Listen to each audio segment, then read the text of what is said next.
President Trump's tough rhetoric on illegal immigration sparking protests across the country since his inauguration last month. One such demonstration happening right now in San Mateo on the peninsula. And as we find KTVU's Tori Gaines, she is live there right now where dozens and dozens, if not hundreds of protesters are out there this morning, Tori.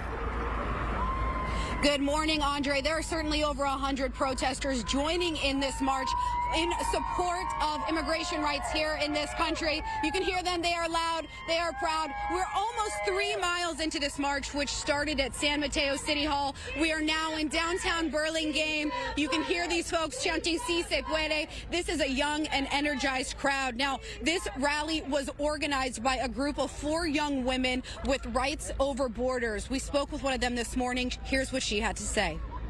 My entire community is made up of a ton of immigrants and a ton of family members that have sacrificed so much to be here and, to follow the American dream. So we're so proud today to be their voice because I know a lot of people are afraid. So we're here today to kind of be the voice and be the change today for all those people that are afraid to come out today.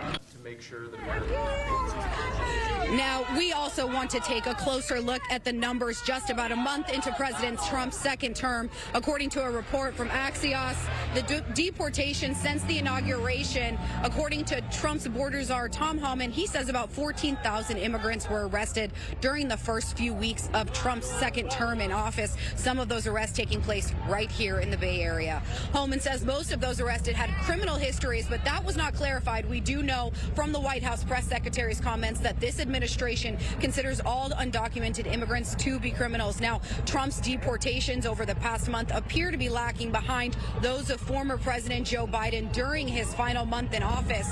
Biden's team arrested more than 21,000 unauthorized immigrants back in November. Now, the border czar Homan says border crossings have dropped 92%. So the big question is that tough rhetoric working? Now, we saw, as you can see by these live pictures we're showing you, there are hundreds of protesters out here in support of immigration rights. We saw one lonely counter-protester across from this march. He was met with one of these protesters in support of immigration rights. Here's how that went down.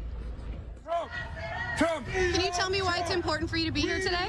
Because I knew that there were going to be clowns like this guy out here, and I need someone to represent the other 50% of this country that really hates what the administration is doing, and it's ridiculous. Back out here live in downtown Burlingame, you can see these protesters have no quit in them. They are prepared to walk more than 20 miles today in support of immigration reform. We are going to be keeping tabs on them, keeping up with them all morning. As you can hear, they're a very vocal group, and they have a long way to go. We'll bring you live pictures of that for the rest of the morning right here, so stick with us. KTVU Mornings on 2. We're live in downtown Burlingame. Tori Gaines, KTVU, Fox 2 News.